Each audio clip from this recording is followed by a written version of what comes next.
Hello friends, Mr. Burrell here. We're starting a new unit. We're starting Unit 7. Unit 7 is all about radical functions. We've talked about polynomial functions. We've talked about rational functions. Now we're going to be talking about radical functions.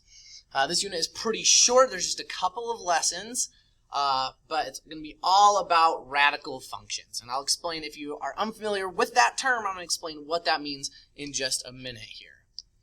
So, let me get going here next. So I like to preface each of these sections with, you know what, so what? Why are we learning about this? Where does this pop up in the real world? So I'm going to explain this a little bit more in a minute, but any expression that contains a square root or a cube root, so like one of these symbols here, that's going to be a radical expression. So a radical expression, when I say that word, a radical expression is any expression that contains a square or cube root. So where do we see functions that contain radical expressions in the real world? Radical functions will pop up in architecture, carpentry, masonry, lots of those construction applications. You'll see uses for radical functions. A lot of financial application with radical functions, things like calculating depreciation of like a home or a car or something like that. Inflation of a home specifically, usually like cars will depreciate, homes will inflate in price, and we can use radical functions to model that. Modeling interest, there's a lot of different formulas and functions and models for modeling interest with radical functions. Another really cool one that I really like is you can determine the time a planet takes to travel around the sun. So you can determine the revolution time for celestial bodies out in the solar system. So some astronomy application there. So that's just a few of the applications of radical expressions in the real world. So I think those are some cool ones that you often see. So we're going to start with talking about graphing and domain and range of radical functions. You'll notice here this says Unit 7.2. There's only a 7.1 and a 7.2 in this lesson. I'm going to talk about this one first because I think understanding the graphs and the domain and range of these radical functions helps us in 7.1 where we're going to talk about solving these kinds of functions. So we'll start with talking about graphing. So by the end of this lesson, by the end of this video, this is what I hope you're able to do. I hope you're able to determine the domain of a radical function and the range of a radical function, and then graph a radical function. That's the goal for this lesson. And we're going to review what domain and range means and how we'll graph these. So, as a reminder, I mentioned this briefly earlier, but a radical function, let me go back. A radical function is a function that contains a radical sign with the variable inside the radical sign. So again, we mostly see those in the form of square roots and cube roots. That radical symbol, this one right here, that's called a radical symbol. We often associate that with a square root or a cube root. There's a little 3 here in the nook there. So some examples of radical functions, some basic ones here. I could have like y equals the square root of x, y equals the cube root of x, y equals the square root of x minus 5, y equals the cube root of x minus 2 plus 4. Those are all examples of radical functions because they have a radical sign, either a square or a cube root, with variables and numbers and other stuff underneath them. So that's what a radical function is. Okay? So let's talk about briefly what the parent functions for these graphs are going to look like. So I should write right here, this one isn't written in. This is the function y equals the square root of x, or f of x equals the square root of x. This one right here is the function f of x equals the cube root of x. So notice the differences between these functions here. Again, these are the parent functions. Notice here on the graph of y equals the square root of x, I start at 0 here, and I kind of go up over to the right here. And I just kind of go and go and go forever and ever and ever.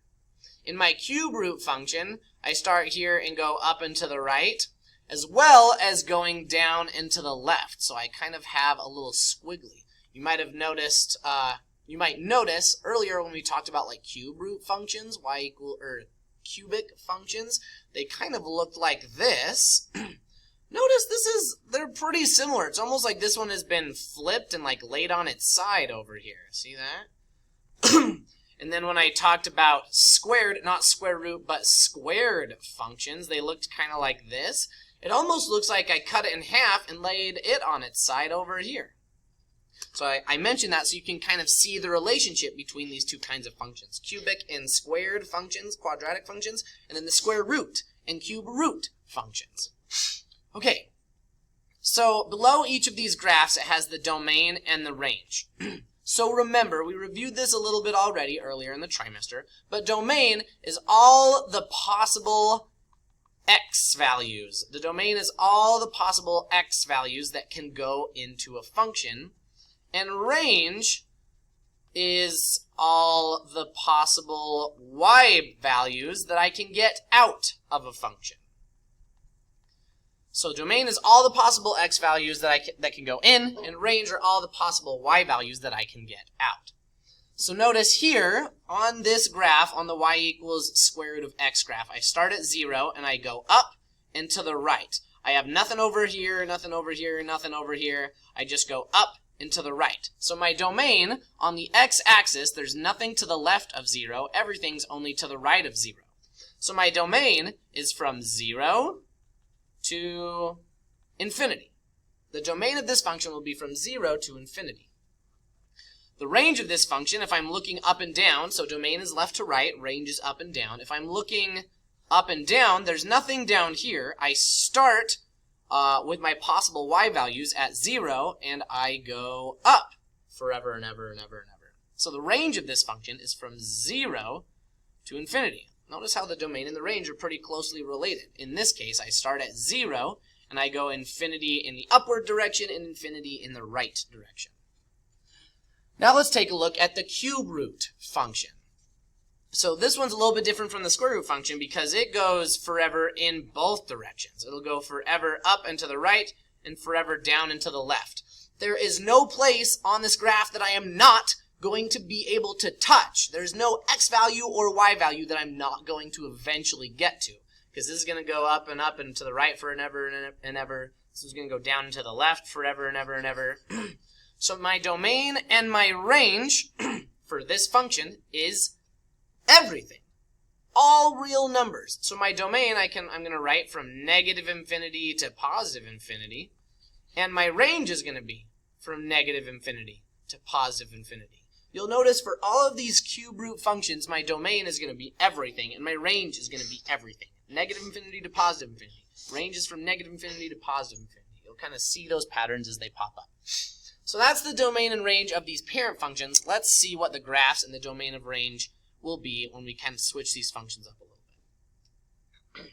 So we can find the domain and range of these functions by graphing them. So we're going to start by using this little t-chart. We're going to use a little t-chart to find, graph approximately what this is going to look like, and then we're going to find the domain and range. So again, reminder, domain is all of the x values that can be put into a function, so the input values, and the range is all the y values that can come out of a function, or the output values. So, the instructions here say sketch the graphs of the functions and find the domain and range. If you don't have these guided notes and you would like them to be able to follow along with these follow along with my guided notes. Those are in the guided notes link on our Canvas page. So I have this function, y equals the square root of x minus 5. Okay, let's try to figure out what this is going to look like on my graph.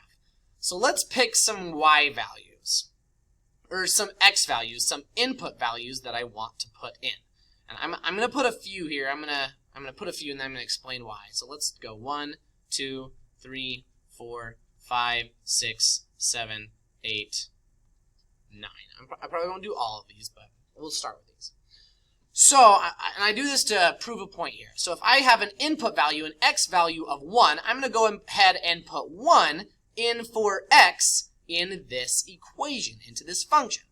So this would be the square root of 1 minus 5, the square root of 1 minus 5, which is the square root of negative 4. Well, what is the square root of a negative number? Do we remember what the square root of a negative number is? Well, the square root of a negative number is going to be imaginary.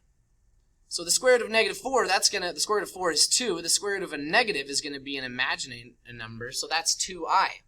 I can't graph that on my grid. I only have real numbers on my grid here. I have like negative infinity to positive infinity, negative infinity to positive infinity in the x and y directions. I can't graph on this grid an imaginary number. So I'm going to skip over that number. I'm not going to worry about that one for now. Let's go to 2. So if I put 2 in for x, I get the square root of 2 minus 5, which is the square root of negative 3. That's not going to work either. Here I'll get the square root of 3 minus 5, which is the square root of negative 2. That's not going to work either. The square root of 4 minus 5 is the square root of negative 1. That's not going to work either. See what I'm doing here? Those values aren't going to really be helpful for me because they're, and we're going to see this in a minute, they are not values that are in the domain. They are not possible input values. Okay, so let's go down to number 5. So if I put in the square root of 5 minus 5, that's the square root of 0. Well, now we're getting somewhere. I can square root 0. The square root of 0, if I do that in my handy-dandy calculator, if you need that, is 0. So my first point is going to be at x equals 5 and y equals 0. So 1, 2, 3, 4, 5, 0. So this is my first point right here. Okay, let's do my next one. Let's put in 6 for x. So that's going to be the square root of 6 minus 5, which is the square root of 1, which is 1. So my next point, let me make some more ticks here. My next point is going to be 1, 2, 3, 4, 5, 6 in the x direction, 1 in the y direction. Okay, let's put in 7. If I do the square root of 7 minus 5, that's going to be the square root of 2. Well, the square root of 2, I don't know that off the top of my head, that's going to be like 1.41 or something. So my next point's going to be 1, 2, 3, 4, 5, 6, 7 in the x direction and like 1.4 in the y direction. That's as many points as I'm going to graph for now. My graph is going to look something like this, starting over here at 5 and going kind of up and to the right. So, what is the domain of this function? I determined that I couldn't use 1, I couldn't use 2, I couldn't use 3, I couldn't use 4. I couldn't use any of these x numbers because they would make a negative underneath the square root. The first number I was able to use is 5. So my domain is going to be from 5 to infinity, because look where I'm pointing. I'm pointing to the right here. My domain is from 5 to infinity. Let's look at my range. All the possible y values. The first possible y value that I was able to get, looking up from down to up here, the first possible y value I was able to get was 0. So the only place that my graph will yield a y value is from 0 up. So from 0 to infinity is going to be my range. So that's what we're doing here. That's how I graph these functions. I'm going to go ahead and put in a series of input values, and I'm going to use those input values to find the output values, the x and y coordinates, to graph a few points so I know where this graph is going to be. Okay, let's do another one. This one now is a cube root function. So again, let's go ahead and start with like -5, -4, where should we start? Let's go with, I want to start with -5, -4, -3, -2, -1, 0, 1, 2. We'll start with that. Okay, so let's put -5 in here first. So let me put -5 in for x. That's the cube root of -5 plus 2.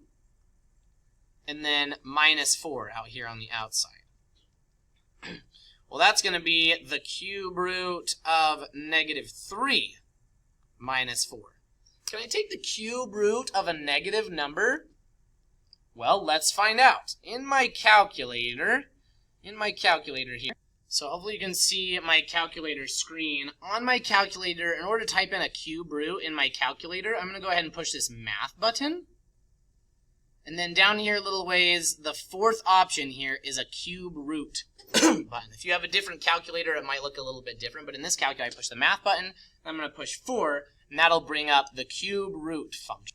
Okay, so now that you've done that in your calculator, I'm going to go ahead and type in the cube root of -3, and I get where's my pen? When I type in the cube root of negative 3, I get negative 1.44.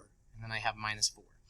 Note that when I square root a negative number, it's imaginary. When I cube root a negative number, it's just a negative number. That's one of the special properties of cube roots. If you're curious about why that's the case, I can explain it to you. Let me know. But the cube root of negative 3 is going to be negative 1.44. And then if I subtract 4, negative 1.44 minus 4, that's like negative 5.4. So when I have an x value of negative 5, my y value is negative 5.44. So negative 1, 2, 3, 4, 5, negative 1, 2, 3, 4, 5 point. So like right down here is where the start of my graph is. Okay. Now let's plug in negative 4 into this function. So I have the cube root of negative 4 plus 2 minus 4. Let me do all that. So I'm going to do math and then select my cube root function of negative 4 plus 2. And then I'm going to subtract 4 from that. And I get negative 5.25-ish. About negative 5.25. So that's going to put me at negative 4 and negative 5. So like right around, I don't know, here-ish, 5.25. Okay. If I put a negative 3 in for x, I'm going to have the cube root of negative 3 plus 2 minus 4. So in my calculator, I'll do the cube root of negative 3 plus 2, and that's negative 1, and then I subtract 4, and I get negative 5. So my x value is negative 3, my y value is negative 5, so I'm going to go negative 1, 2, 3 in the x direction, negative 1, 2, 3, 4, 5 in the y direction. So this is this graph, that point right there. If I put negative 2 in for x, let's see, I have the cube root of negative 2 plus 2 minus 4. That's going to be the cube root of 0 minus 4. 0 minus 4 is negative 4. So my next point is at negative 2 in the x direction, negative 1, 2, 3, 4 in the y direction. Okay, let's graph one or two more. If I put in negative 1 for x, that's the cube root of negative 1 plus 2 minus 4. So the cube root of negative 1 plus 2, that's the cube root of 1. And then minus 4, I get negative 3. So I'm going to go minus 1 in the x direction, minus 3 in the y direction. Let's do one more. If I put in the cube root of 0 plus 2 minus 4, that's the cube root of 2. And then I press enter and subtract 4 from there. I get negative 2.74. So at 0, I go down negative 1, 2.74, so I don't know, somewhere around here. So this is approximately what my graph is looking like. I don't need to graph any more points. This is probably good. This is approximately what my graph is going to look like. So again, you can kind of see it's like one of those cubic functions, but kind of tipped on its side. So now that I've graphed approximately what this looks like, what's my domain and what's my range? Well, my domain is going to be, look, this graph is pointing forever in both directions, and it's going to be going up forever in both directions. My domain is from negative infinity to positive infinity. It's everything, all real numbers. My range, same thing. I will reach every single possible y value on this graph. If I drew this long enough, I'd reach every possible y value on this graph. So my domain is, or my range is also from negative infinity to positive infinity. All real numbers. That'll be the case with all of these cube root functions. The domain and range will be all real numbers. So, I sketched each of these graphs using these little t-tables. I plugged in an x value, got a y value, and I plotted a bunch of different points. Let me remind you of another tool that you can use to figure out what the graphs of these functions are going to look like. So in Math 2, we talked about transformation rules. So we talked about when we have a function like this, if I have like a times the square root of x minus some number plus some other number, I usually use h and k, we talked about how a, if a is negative, for example, the graph is going to flip upside down. We talked about inside this square root, this h value will move the graph from left to right, opposite of whatever the sign is. And we talked about k, this value on the outside, would move this graph up and down the same as the sign that it is. So H will move this graph left to right, K will move this graph up and down, and A will determine if it's flipped upside down or if it's stretched, things like that. So notice back over here, I had the square root of x minus 5. This number inside the square root will move my graph left or right opposite of this sign. So the opposite of a negative is a positive, so this graph should move right 5 spaces. So my parent graph is usually here, and look, I've moved to the right 1, 2, 3, 4, 5 spaces.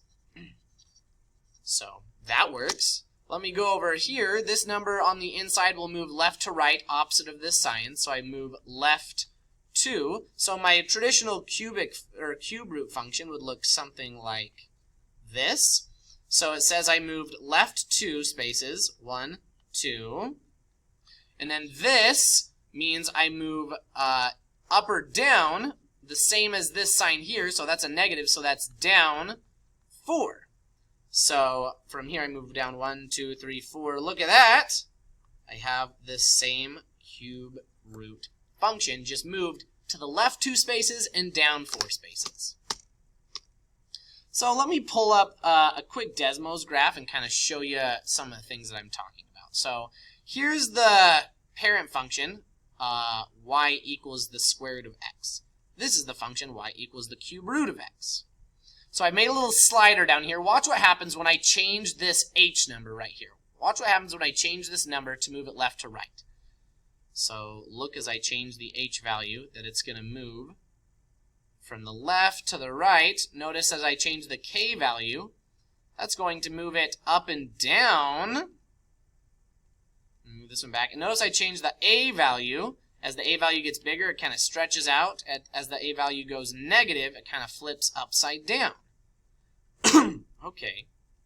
So down here, some of these options, I have y equals the square root of x minus 2. That means my graph is going to move to the right 2 spaces.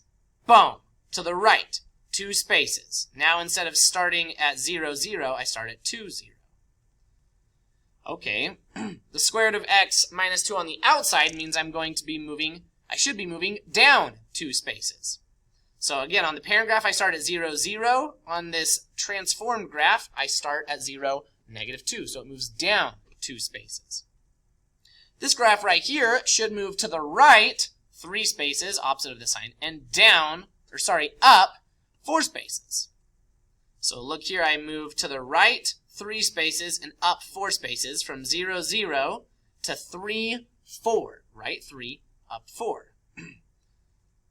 The square root of x plus 5 minus 1, that should be moving to the left 5 spaces and down 1 space to be starting at negative 5, negative 1. And then this last one I have, y equals the negative square root of x minus 2. That means I should be moving to the right 2 spaces, and then this means it should be flipped upside down. So I move to the right 2 spaces, and then instead of going up and to the right, I'm going down and to the right. So that's just kind of a helpful tip. That's not necessary to know for these graphs, but sometimes it can save you a little time in double checking your work according to these transformation rules, because those transformation rules will help you to double check where your graph is moving based on what's happening underneath and outside of this radical. So that's it. That's the end of this lesson. I hope now that you're able to determine the domain of a radical function, the range of a radical function, and be able to graph it using a t-table and or our transformation rules. So I hope that was helpful. Please reach out if you have any questions whatsoever. Don't hesitate to do so. And I hope that you enjoyed that as much as I did.